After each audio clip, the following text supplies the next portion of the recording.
Testing 1, 2, 3. Testing 1, 2, 3. I can hear you.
Second test 1, 2, 3.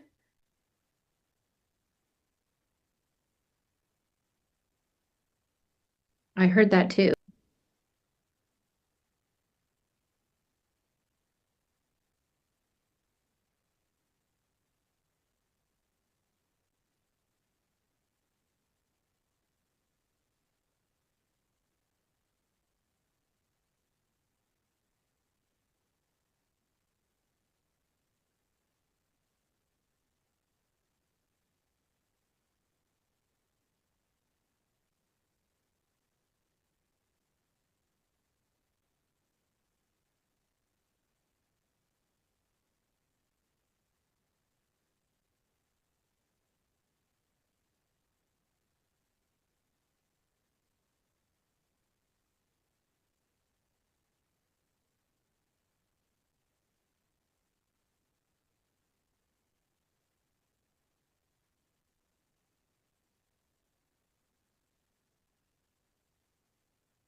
Okay, we're going to get underway. Welcome, everyone. This is meeting number 53 of the Planning and Housing Committee. I'd like to acknowledge that Ottawa is located on the unceded and never surrendered territory of the Algonquin Anishinaabe Nation, whose culture and presence have nurtured and continue to nurture this land. We have a number of regrets, but could I ask for a roll call, please? Counselor Brockington, Counselor Curry, Here. Counselor Dudas. I saw her. Counselor Johnson. Here. Counselor Kavanaugh. Present. Counselor Kelly. Present. Counselor Kitts. Here. Counselor Lowe, Counselor Tierney. Counselor Troster, Vice Chair Gower, Here. and Chair, you have quorum. Thank you very much. If Councillor Tierney is listening, today was your day to bring treats. Just saying. This is a public meeting to consider the proposed comprehensive official plan and zoning bylaw amendments listed as items 4.1 and 4.2 on today's agenda. For the items just mentioned, only those who are specifically identified in the Planning Act who make oral submissions today or written submissions before the amendments are adopted may appeal the matter to the Ontario Land Tribunal. In addition, the applicant may appeal the matter to the Ontario Land Tribunal if Council does not adopt an amendment within 90 days of receipt of the application for a zoning bylaw amendment and 120 days for an official plan amendment. To submit written comments on these amendments prior to their consideration by City Council on September 24th, 2025, please email or call the committee or councillor coordinator. I hadn't received any declarations of interest. Are there any? Nope. Are our minutes of the meeting for PHC 52, September 3rd, 2025 received? Confirmed? Thank you. With respect to the first item on the agenda, item 4.1, the zoning bylaw amendment for 3055 Richmond Road, the vice chair has a motion to defer that one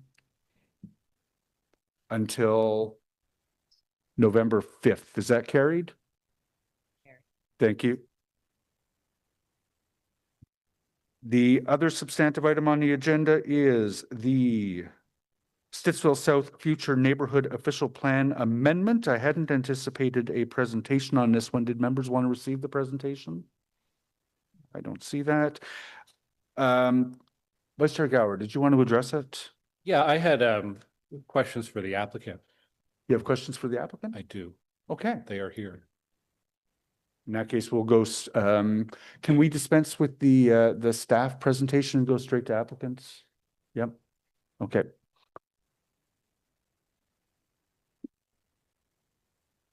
I don't mean dispense with staff. That's a very imperious way of putting that. We won't take advantage of their expertise and professionalism today. Vice Chair. Thank you, Chair. Good morning. Thank you for being here.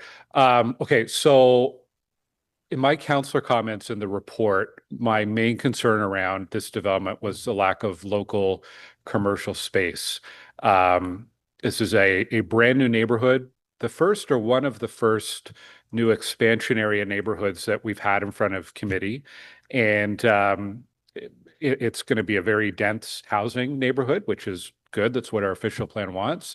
I'm really pleased with the park layout, the stormwater ponds, the pathways, and I know there's been a lot of work done to address resident concerns around the road network and transportation. That's all good. But my concern over the whole process is that there hadn't been a provision for local commercial in the neighborhood design plan. And I think it's really crucial because if we're going to achieve our goal of more 15-minute neighborhoods, especially in new suburban areas, it's crucial that we include that. So I was really pleased to see in the staff recommendation that they've included a condition that there does need to be parcels of land zoned for the local commercial. So my first question is, can you give committee a sense of what you're contemplating at this point? What would that local commercial look like within the plan? Thank you for the questions through the chair. So I'm Susan Murphy with Kaivan, and Bronwyn Anderson is joining me today. And as we discussed with you, Councillor, we do have the area-specific policy that mandates that a local commercial presence be within the subdivision. And we are looking at options through both the draft plan and zoning process. And we have a couple of options we're looking at in terms of both standalone commercial as well as live work units. And so we have some opportunities, I would say, on the east side of the plan within a condo block that's there, as well as presence along Shea. And we'll be exploring those options as we near the draft plan approval stage. We'll be touching base with you, of course, Councillor. And then those zoning details we will prepare in tandem such that it's clear and concise in terms of what's the local presence will be there. Thank you. And then, I mean, if you can look into the future, what future residents here, what might they expect? What kind of local retail do you think is possible in this neighborhood? So I think predicting retail at this point in time is difficult. I think it's the opportunities and doing some research in terms of what is retail looking like, within this. And so I think we would hire a consultant, ensuring that we have the right amount of space that would attract what retail is looking like in a suburban community at this time. Okay, well, I want to keep working with you on that. I hope that we can create a space that's appropriate for a local coffee shop, for a hair salon. There's all sorts of local services that the number of residents living here should be able to support. The other question I wanted to ask was, I think it was about 18 months ago, maybe longer, when this planning process started for this part of the process. Can you explain to committee how public feedback has shaped the community plan so far? Thank you for that opportunity. So yes, we started this process roughly 2 years ago. We held 2 public open houses within the neighborhood. So we had one to initiate, get people awareness of the project. Then we had last summer another public consultation to show the concept plan options, the servicing options, the transportation options. And so there was a lot of feedback in terms of what type of housing will be abutting the adjacent residents, that they'd like to see similar housing typologies that are there, that we have also created. There's concern about the 2 unopened road allowance that come into the development where road connections are. We talked about those being local collectors with sidewalks, and if required, maybe some traffic calming to ensure that traffic is slow moving through the 2 community connections, as well as entrances during the construction of the housing and servicing, such that there's no construction traffic going through the existing neighborhoods. And then we would kind of look at our milestones and thresholds in terms of traffic volumes to then say, when is it okay to open up those entrances? And of course, we'd have a construction management plan that would clearly show to our trades and partners that they cannot access through those local streets that connect to those local communities. We also have potentially some rock blasting on this site. So we took them through the protocols, and that we're going to ensure through another public open house we're having this month to ensure that people know who to connect to, and that we're proactive in our communication as we go through this development, as servicing takes place, so the neighbors know what's going on. Okay, thanks for that overview. Thanks, Chair. Thanks, Chair. I just wanted to make a couple comments because this application could easily be in Orleans South and Avon. So I want to commend the councillor for pushing for commercial and for to the applicant for allowing for that. I think we need to remember that building communities is more than just the number of units. And so I would encourage all developers to keep bringing forward things that are inspiring when it comes to suburban development. And I also just wanted to make a comment about the units per hectare. So this is 86 units per hectare. The official plan was calling for 36. So much more dense. And this is custom in these greenfield areas. So we are building our local communities much more dense. And I wanted to flag this because in the context of the zoning bylaw update, we are then also going to be allowing for towers in these communities too. So we are doubling down on density in the farthest flung parts of our city. And you won't be surprised to hear me say it makes the need for infrastructure that much more important. So I just wanted to sort of highlight that because this is an example of basically what we're seeing in our greenfield communities, and it's putting a lot of pressure on infrastructure. Thank you. Thank you very much, Councillor Kitts. I've lost complete control of the process and the normal order of things here. Since you're there, did you want to take advantage of the opportunity to speak if there's anything you wanted to say? Well, maybe just to address Councillor Kitt's comment about growth and infrastructure pressures. And definitely, I understand what you're saying in terms of the density being higher than what's anticipated in terms of the population projections. So just in terms of this development I'll speak to is that this is an approval that really matters to Kaivan. We're not going to be sitting on this approval. We want to move forward to build homes, to assist the city in meeting its housing pledge. And we can say that commitment because one, the infrastructure readiness is at the door. There is growth will pay for growth in this instance. The wastewater is available. We'll extend the water services at our cost, stormwater, creek improvements. This is 100% developer costs.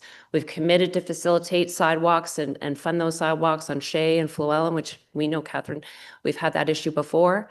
So this is a very well thought out area-specific policy that really does drive our share of growth we pay for.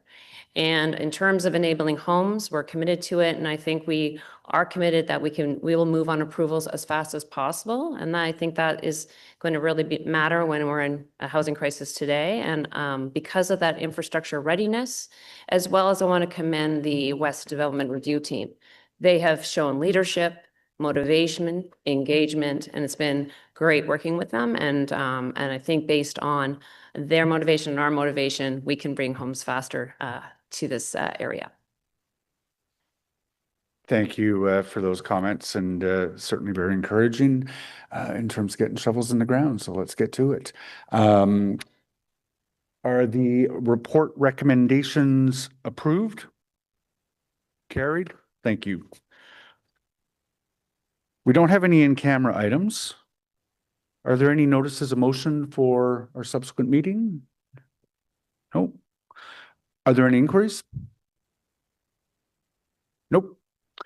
We don't have any other business. We're adjourned until our next meeting on Wednesday, October the 1st, 2025. Thank you very much, members.